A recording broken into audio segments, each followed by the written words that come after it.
Salmo 89, verso de número 1.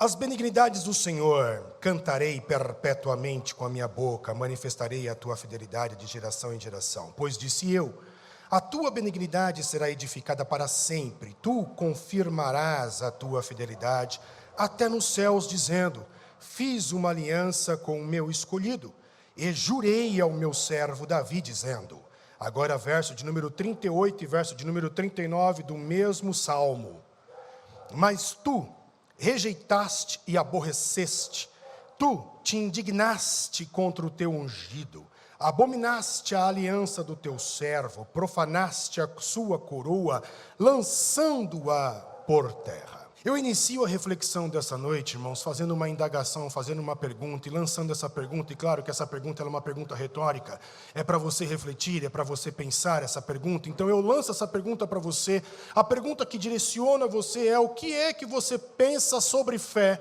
o que é fé para você, como você define fé, e por que eu pergunto isso a você, porque em um determinado momento da trajetória da peregrinação, da encarnação do Cristo, esse Cristo está num dia normal e de repente então ali um entendido da lei, ele se levanta com o intuito de tentar Jesus, deixar Jesus em maus lençóis, e esse interpretador da lei de Moisés, ele pergunta para Jesus algo, e Jesus, como um bom rabino judeu, ele vai responder a pergunta com outra pergunta. Todo o rabino, todo o mestre judeu tem esta mania, assim poderíamos denominar, ele responde uma pergunta com outra pergunta, e com Jesus não é diferente. Jesus vem então e responde a pergunta daquele camarada com outra pergunta e diz assim para ele, o que é que está escrito na lei, como é que você interpreta? Essa narrativa é descrita pelo escritor Lucas no capítulo de número 10, verso de número 25 e verso de número 26, que diz,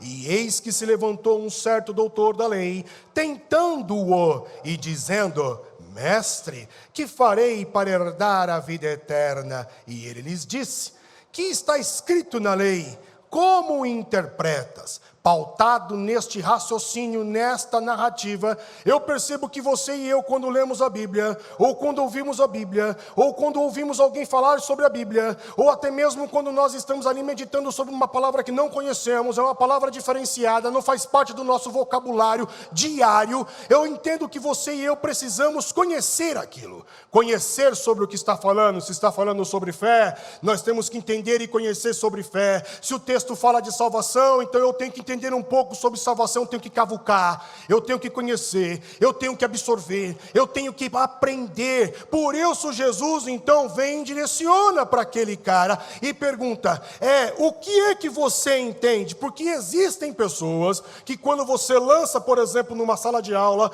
essa ou alguma pergunta, alguém vai responder por aquela pessoa, e aquela pessoa, eu entendo que é isso aí que ele falou.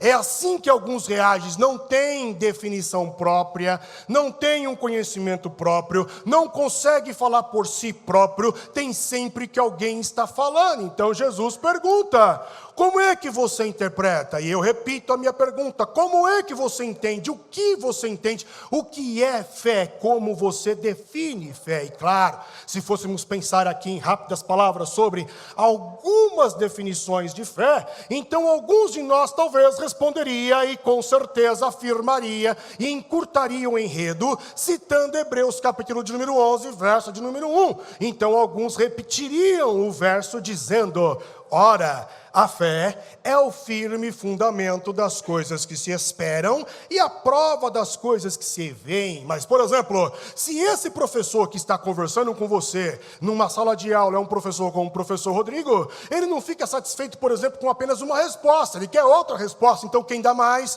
quem pode falar mais, e talvez alguém então é ousado e vai dizer e vai definir fé como sendo o elemento do extraordinário. Como é fé? o que é fé? Eu defino fé como o elemento do extraordinário. Para alcançar o extraordinário, eu preciso de fé. Bacana, boa resposta, tirou 10. Mas quem é que pode falar um pouquinho mais sobre a fé? Então vem outra pessoa e diz assim: a fé, ela tem uma cara de piedade. A fé é aquilo que faz você ter temor e respeito pelo que é sagrado, pelo que é religioso. Logo, o cara de fé é aquele que respeita as coisas sagradas. Se está aqui dentro, ele não mexe. Se é cristão, não mexe não, porque ele é crente. É o que se diz na rua aí. Então esse, em tese, seria o cara de fé, pautado naquele que acha que a fé, ela tem cara de piedade. Existem outros ainda que vão dizer que a fé é um conjunto de regras, um conjunto de normas que deve ser seguido. E se porventura você é essa pessoa que segue essas regras, segue essas normas, então você seria um cara de fé. E claro, todas essas definições, todas essas características são válidas, são verdadeiras, eu assino embaixo. Entretanto, eu ainda diria e queria apresentar aos irmãos mais uma definição, uma outra lente, uma outra vertente sobre fé, um outro tratamento sobre fé. E eu queria enxergar a fé, e gostaria muito que você, depois desse culto, depois dessa reflexão, também enxergasse a fé como um ato relacional. E por que eu defino fé como sendo um ato relacional? Simples, porque quando leio o Velho Testamento, no Velho Testamento nós encontramos também a palavra fé. Achamos que é algo restrito do Novo, não é? Porém, no Velho Testamento, no hebraico antigo, nós vamos encontrar apenas 2 menções da palavra fé, apenas 2 menções da palavra fé. E o significado desta palavra no hebraico antigo carrega consigo um peso daquele que se agarra a alguém ou alguma coisa. Então vamos lá, o que é fé pautado no judeu, no hebraico do Velho Testamento? Fé seria agarrar-se a alguém ou agarrar-se a alguma coisa. Logo, a fé, poderíamos aqui então sintetizar, a fé não é agarrar-se no conhecimento que tenho.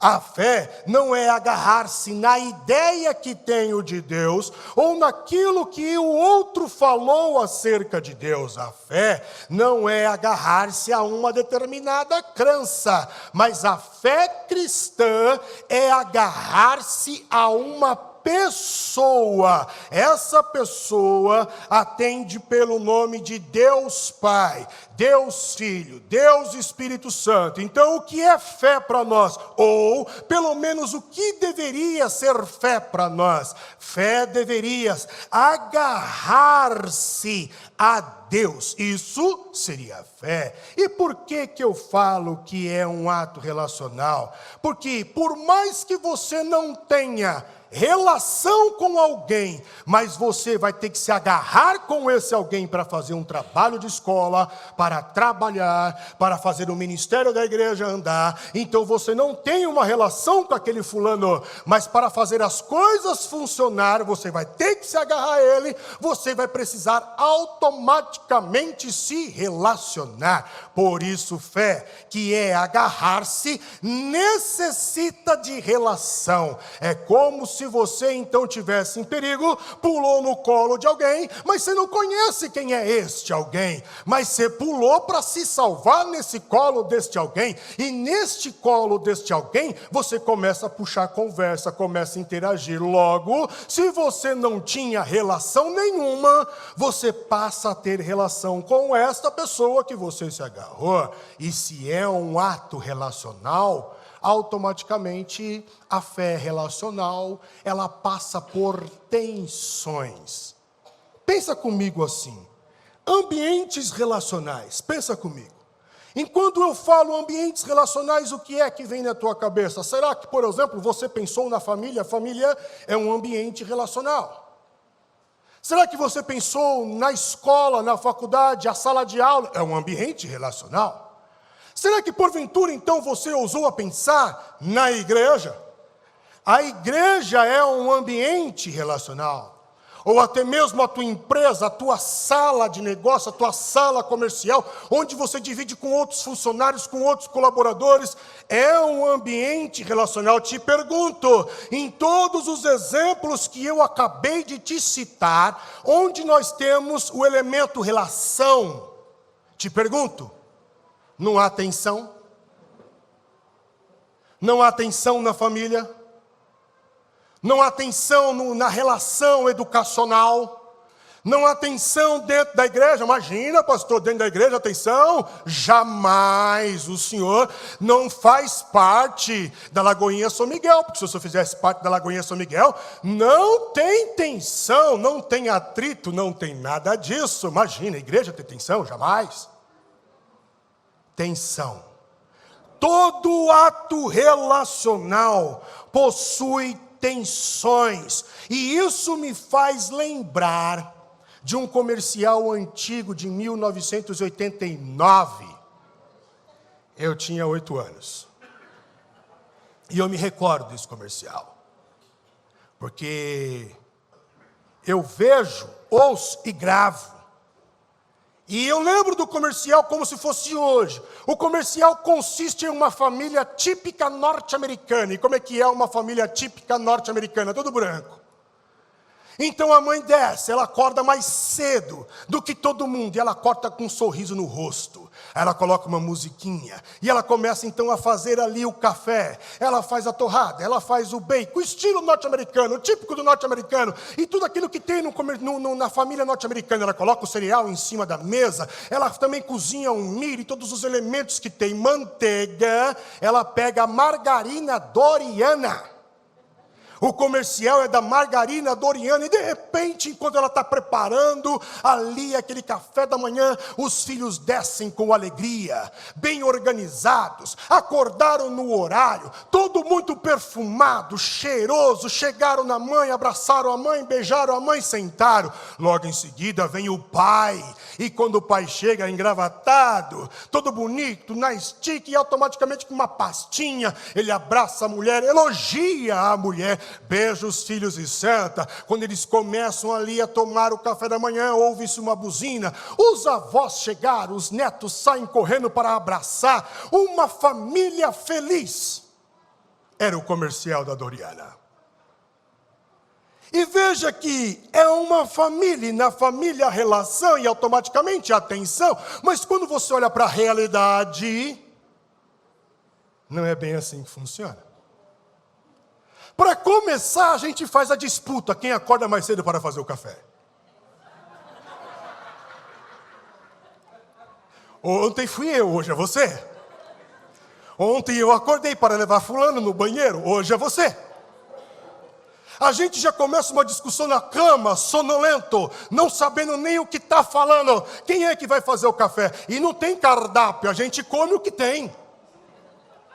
O filho não acorda no horário. E se tem mais de um filho em casa, começa a disputar pelo banheiro, vai logo, e começa a bater, e aquela confusão. E se mora em apartamento, a gente mora em apartamento, vai acordar os vizinhos, não pode correr, e de repente, do nada, um determinado componente da família dá um grito: mãe, cadê minha calça? Alguém pergunta onde está alguma coisa. Perceba que a realidade não é do mesmo jeito como o comercial da Doriana. E automaticamente o pai não vai elogiar a esposa. Não fez o café ainda? O que é isso? Você não acordou mais cedo para quê? É assim que acontece na realidade. Então eu quero te dizer algo, irmão. Se nós levarmos esses exemplos que eu estou falando, o ato relacional de uma peregrinação de fé com Deus, para o patamar Deus, relação, você, Deus, eu quero te deixar bem claro que o relacionamento com Deus em fé, ele é um relacionamento de tensões. Ele não é um relacionamento comercial da Doriana. Se te pintaram dentro de uma igreja qualquer, e te falaram que o relacionamento com Deus será 1000 maravilhas, te enganaram. e você comprou o combo completo. E você acreditou. No relacionamento com Deus, existem tensões de fé. E é o que eu encontro no Salmo de número 89. O Salmo de número 89 é um salmo escrito pelo rei Davi. E nós não temos tempo de ler este salmo, porque ele é grande. Mas gostaria que você lesse na sua casa. Do verso de número 1 ao verso de número 37. Davi está louvando, cultuando, adorando, prestando culto a Deus. Mas no verso de número 38 que nós lemos, muda, não parece a mesma pessoa falando, não parece o mesmo rei, não parece o mesmo Davi, não parece que ele está novamente exaltando, agora muda-se por completo a narrativa e o que Davi começa a escrever. E quando você começa a ler do 1 ao 37, Davi está adorando, mas a partir do 38, o salmista começa a mostrar uma grande tensão no ato relacional da fé com Deus. Em outras palavras, o que o salmista está falando para Deus, do 38 em diante, é: e aí, Deus? O Senhor falou um monte de coisa para mim. Eu lembro de todas as tuas promessas. Até anotei. Lembro inclusive o nome do profeta que falou, o dia que falou, que culto que era, o horário que era, quando ele falou, como iria acontecer. Só que a minha realidade é totalmente outra, Deus. Será que o Senhor não está enxergando como é que está a minha vida? Será que o Senhor não percebe como é que eu estou vivendo? O Senhor falou um monte de coisa e as coisas não estão acontecendo, não acontece nada. Até quando, Deus? O Senhor vai ficar indignado? Até quando, Deus? Os teus ouvidos ficarão agravados? Até quando, Deus? O Senhor vai me ignorar e fingir que eu não existo? É isso que o salmista está escrevendo dentro do Salmo 89. Então, se não te prepara em um determinado momento da tua caminhada de fé, você vai passar uma tensão de fé no ato relacional com Deus. Se fôssemos comparar a relação com Deus como rede social, não se iluda, não se engane. O ato relacional com Deus não é um Instagram cheio de filtro, que você fica bonito, perfeito, que no Instagram é tudo perfeito, principalmente o Instagram antigo, que era post, fotos lindas, maravilhosas, o reino encantado, a alegria, a felicidade, todo mundo muito bem, parece que ninguém no Instagram passa mal nenhum, está bem. Mas se fôssemos comparar o ato relacional de Deus com uma rede social, eu acho que é como o antigo Twitter. Tensão, xingamento, batalha, conflito. E por que eu digo isso? Digo isso porque às vezes nós nos iludimos com crenças que nós, na nossa caminhada, aprendemos ou foram colocadas na nossa mente, e nós colocamos essas crenças em caixinhas e armazenamos no nosso HD memorial. E aí então, quando acontecem circunstâncias da vida, você quer ir lá na ala B, no parágrafo tal, ou no andar 5 e pegar a caixinha Y e você tirar ali a fórmula secreta, porque te ensinaram daquela crença que é assim que Deus faz, que é assim que Deus trabalha, e de repente, quando você tira aquela fórmula secreta de crença para jogar então na tua vida, não acontece nada. Não acontece nada. E aí você se frustra. E não são todos que têm a coragem do salmista de olhar Deus cara a cara, olho a olho, e falar: e aí? E jogar na cara de Deus a promessa. Não são todos. Porque também Deus é santo, e se eu falar alguma coisa para Ele, vai me fulminar. É o que aprendemos. São as caixinhas. Mas deixa eu te dizer uma coisa: Deus não está preso à crença. Deus não está preso a caixinha, Deus está para além das caixinhas, para além das crenças, e o maior exemplo disso é Jó. Os amigos de Jó, religiosos, cheios de crença e de caixinhas, chegaram em Jó e disse assim para Jó: bem, se tu está padecendo o que tu está padecendo, é porque você aprontou, é porque você fez crença, caixinha, padrão. Logo, se tudo tivesse bom, você não tinha feito nada de ruim. Deus está ok contigo. Crença, caixinha, padrão. Só que, na verdade, a narrativa de Jó mostra tudo ao contrário. Não é assim que funciona. Deus não trabalha com essa crença. Deus não trabalha com essas caixinhas, porque Jó não fez nada. O que Jó fez para padecer aquele mal? Jó não fez nada. Por isso que, meus irmãos, a fé é um ato de relacionamento com um Deus que deixou claro que Ele está contigo e ponto.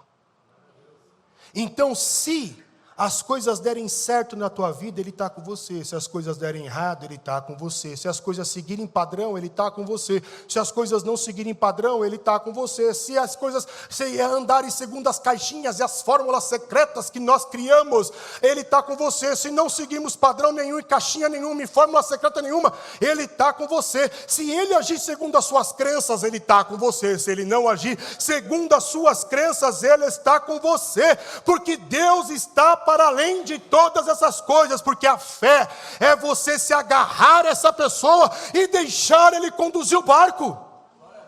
Isso é fé. Fé é a certeza de quem Deus é, e quem Deus é um ser presente na minha e na tua vida. Deus é um ser presente na nossa vida. Porém, eu não posso deixar também de caracterizar que as palavras, depois você leia, do salmista são pesadas, mal criadas, a partir do verso de número 38. Se fosse talvez dentro de uma denominação qualquer, ia falar que isso até é um sacrilégio, um pecado passível de morte. Como você fala assim com Deus? Mas eu tiro uma lição também das palavras que podem ser grosseiras do salmista em relação a Deus. A fé, ela nos leva a ficar à vontade diante daquele que temos intimidade. Eu repito, a fé nos leva a ficar à vontade diante daquele que temos intimidade. Logo, se você não fica à vontade diante de Deus, então você ainda não tem fé. Eu oro para que nós atinjamos o patamar de fé do homem segundo o coração de Deus, que olhava cara a cara para Deus e falava o que tinha que falar sem receios, sem medo, sem restrição. Espero e oro para que você possa atingir, e aqui eu aprendo mais uma lição: fé, dentro do ato relacional, diz respeito à intimidade. Então, eu aprendo que você e eu precisamos de atingir o patamar de fé ao nível da intimidade, não de uma relação Deus-ovelha. Intimidade, para que você fique à vontade e possa jogar para Deus o que você pensa. Aprendo ainda com a frase de um teólogo escocês, Samuel Rutherford. Ele escreve dizendo que a graça, ela cresce melhor no inverno. Repito, a graça cresce melhor no inverno. As nossas dificuldades, essas DRs espirituais que temos com Deus, ou teremos com Deus daqui para frente, essas tensões faz com que a graça de Deus se aperfeiçoe, nos levando ao patamar de íntimos, amigos. É o que Jesus disse para os apóstolos: não vos chamo mais de servos, vos chamo agora de amigos. Então, se as coisas saírem do controle das crenças, acredite, Ele está. Suba na garupa de Deus aí e deixa Ele te levar. Deus nos abençoe.